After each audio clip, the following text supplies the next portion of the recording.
Welcome to Fake Love and Flying Monkeys, the podcast where fake love is exposed. I'm Nova Gibson and I am your host. I'm the principal counsellor at Brighter Outlook Narcissistic Abuse Counselling.com.au. This space is dedicated to helping you reclaim your worth and understand the impact of toxic relationships with suspected narcissists. You deserve clarity, healing, and freedom from the pain of fake love and flying monkeys. So please leave a review and grab a copy of my book, Fake Love, Understanding and Healing from Narcissistic Abuse. Let's uncover the truth and take back your power. Hi everyone, and welcome to another episode of Fake Love and Flying Monkeys. In this episode, we are going to be taking a good look at the dynamics of a narcissistic family.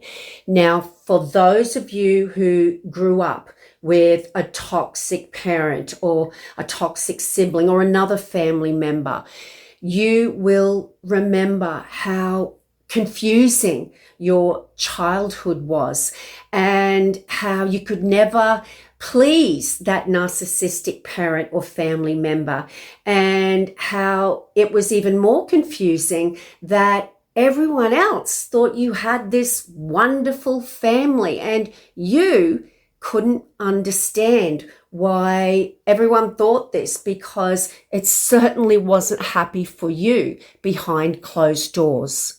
And it's this cult-like secrecy and deceptiveness which perpetuates that abusive cycle. And you as the victim have to come up with all of these survival techniques to survive that which you can't leave. And one of those techniques, those survival strategies, is to normalize the abuse. This is your family and this is your normal. So to a narcissist, image is everything. Their entire existence revolves around what other people think about them. So maintaining that facade of being the most amazing family that everyone wishes they could be part of is extremely important to them. So over the course of a lifetime, you are conditioned to believe that you do have a great family. And if something feels off, which it often does, this is so confusing, because what you're seeing, what you're hearing, what you're experiencing does not align with what you're being told by that toxic family member. And of course, what is being reinforced by others outside of your home who only see the mask, the veneer that narcissistic family member or members put out to the world. As a child, you also soon learn that it is a pointless exercise trying to talk about the abuse to anyone else, because this would be to betray that family. And that's an environment you can't leave. You've got to go home to that family, and the punishment would be ongoing and overwhelming. And it's far easier to just come up with this amazing survival technique of normalizing what is going on. So if this sounds familiar to you, imagine how powerless you were as a child.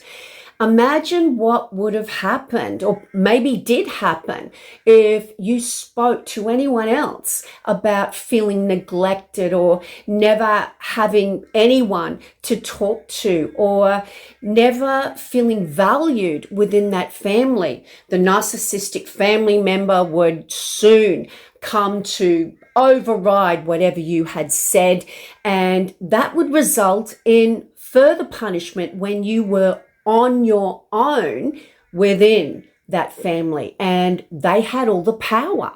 So within a narcissistic family, there is never any emotional connection.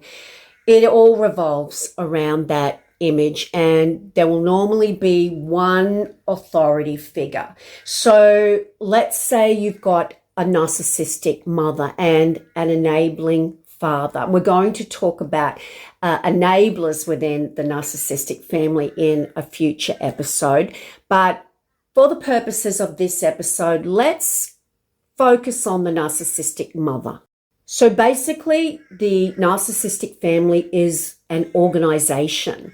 The narcissistic mother will assign roles to all of the children, and those roles are designed to prop up her ego. She will have a scapegoat child and a golden child. A golden child will typically be more like her, and the scapegoat child will normally be the most intuitive, sensitive child who is least like her. And that scapegoat child will become the dumping ground for everything that that parent hates about themselves. They will project that on to the scapegoat child, who will forever feel like they can never match up to their golden child sibling, who appears to never be able to do any wrong.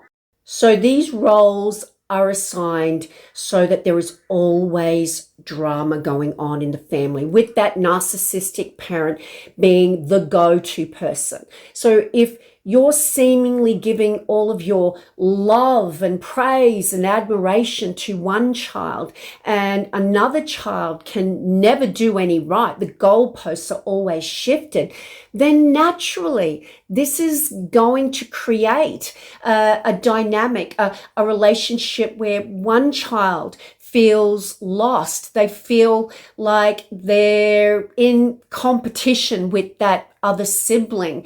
And that sibling, the golden child, is going to want to keep their place of being at the top of the triangle. We call this triangulation, where the narcissist brings a third party into a dynamic and pits those two people against each other so they can sit back and enjoy. Sadistically, a narcissistic parent enjoys the rivalry that they create between their own children. Now, just bear in mind, those roles can change at any time. They don't necessarily stay in place for life, and they may change depending on which child is giving the narcissist what they want.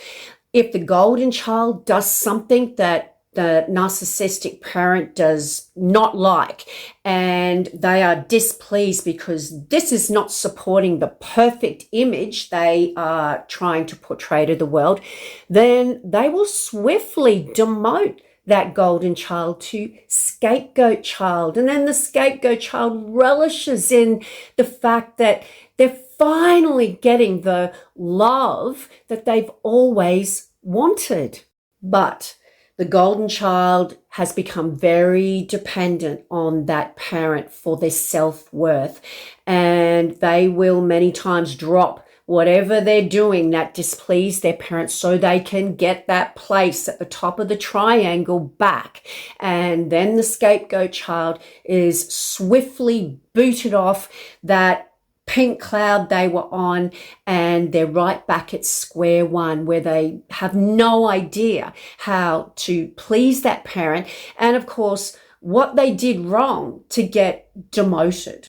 So there is no genuine love if you are in a family with a narcissist.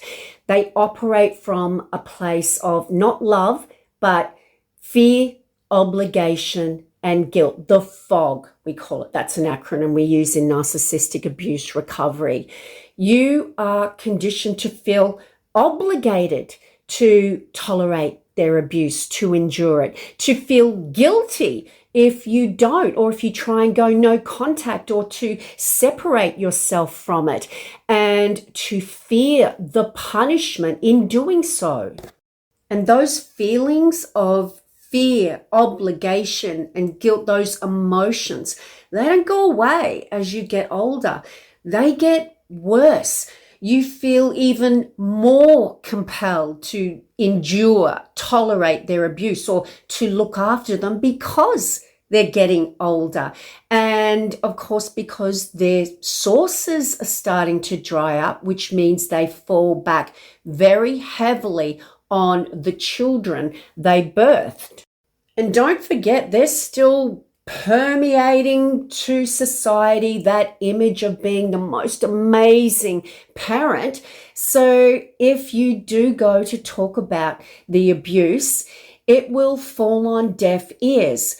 The other fact at play here is that the golden child normally will totally dismiss your notion of the toxic family you grew up in. If you're the scapegoat child, they will dispute this because their whole existence is wrapped up in the breadcrumbs of that toxic parent. That never goes away for them. So they need to support that notion to reinforce that, yes, they did have a perfect family. And that's probably what they still believe because they got all the good side of that parent. And the narcissistic parent relies on this rivalry, if you will, between the scapegoat child and the golden child, so that when you do grow up and you do want to talk about the abusive childhood that you had, the golden child will always come to their rescue to tell everyone else that you're a liar, you're ungrateful, and that what you're saying is not true. So the narcissistic family is a system. It's an organization. And normally there will be other members who are just as toxic as your narcissistic parent. Perhaps it's other uncles and aunties who tell you to just suck it up and put up with what you believe is going wrong in the family, because after all, it's your mother or your father and they do love you. What you learn, however, as an adult is that when they're saying these things to you, it's more about them and protecting their image, their reputation, because they're part of that cult and they don't want you going out to the outside world and exposing the cracks in this family unit. The cult members will all get together on Christmas Day habitually and other special occasions, pretending to be this really intact family unit, but it's really about all the followers getting together to support that image. And if you look back, you will actually remember that it was toxic. There was infights. There was always drama, and that they were never happy family get-togethers at all. Perhaps it's a narcissistic sibling that you now realize as an adult is a narcissist. And you look back at your relationship and you realize that they constantly tried to sabotage your other relationships. They always seem to be competing with you. If you did one thing, if you took up a hobby, they would do the same thing. If you joined a sporting team, then they would join the same sporting team and then take over all of your friendships. This is all about that rivalry that was set up between the two of you as a child. But what you as the victim will often do is to go to the very person, the narcissistic parent who created that rivalry, that toxic relationship you have in the first place. So they're sitting back enjoying the fact that their two children don't like each other. Unfortunately, it is normally the golden child who will take on those narcissistic traits, which means they are ingrained, and having a positive relationship with them is highly unlikely because you will always have that toxic parent trying to counter everything that you do.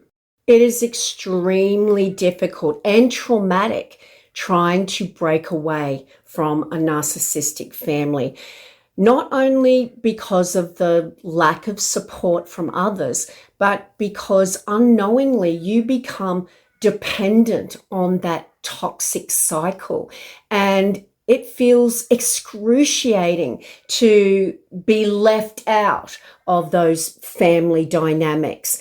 And the narcissist knows that this will hurt you, and they take advantage of your feelings of being left out, of sadness, to hook you back in. And if you have tried to go no contact with them, they will punish you for doing so. So it's like this lose-lose situation if you try and break away. And not only that, it's the grief that you feel in thinking that this is your family. This is as good as it gets. And that mixed with the fear, obligation, and guilt keeps you stuck and feeling like you'll never be able to leave, and that you just have to put up with it. And there's also the fact that when you try and go no contact with the toxic family, all of the family members, the toxic family members, will get together to form a team to smear you and or try and hook you back into that dynamic. Because if you break away, if you leave, then that makes them feel exposed. It makes them think that, oh, what will everyone be thinking about us if there's one person who doesn't want to be with us? That will destroy that perfect image we've been working so hard to maintain. To suck you back into the fold, that toxic narcissistic family will call on innocent family members and friends. We call these people innocent flying monkeys, who they will dispatch to try and bring you back under the fold. These flying monkeys think that they're doing the right thing, and they just see a few problems happening within an otherwise loving family, and they think they're trying to help. So here you are trying to get some space from that toxic family, trying to heal.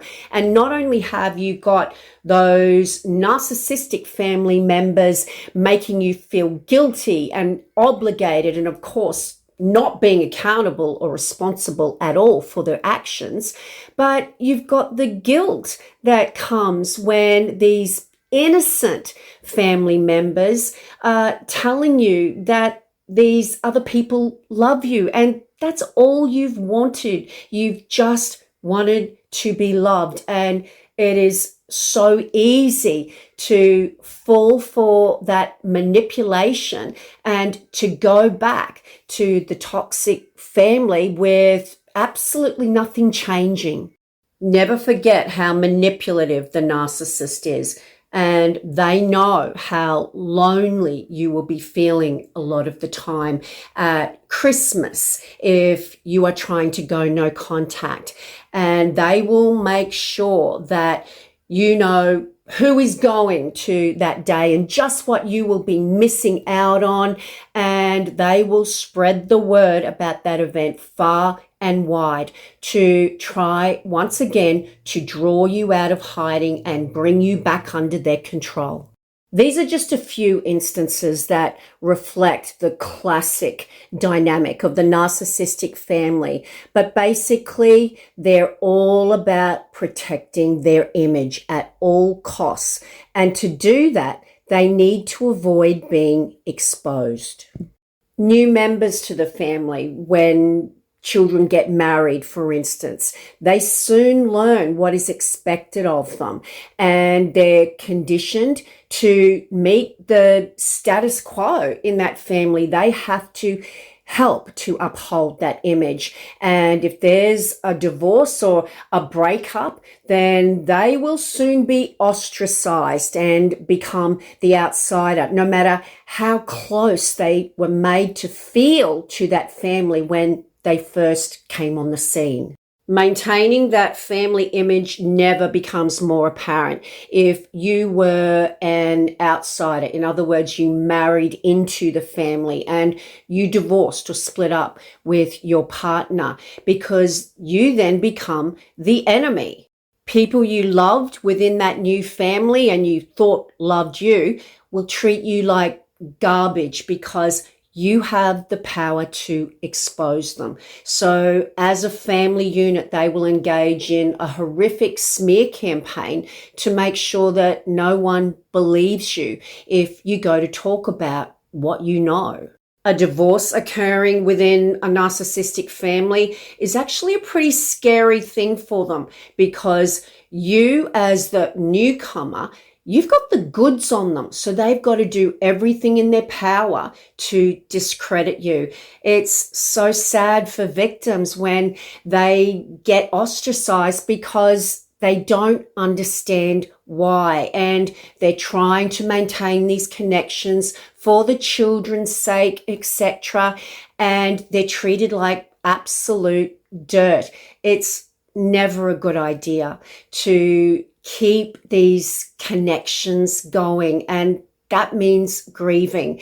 If your narcissistic ex is still talking to their family, if they're connected to them in any way still, then they're going to be people that you can't trust, and they certainly don't trust you.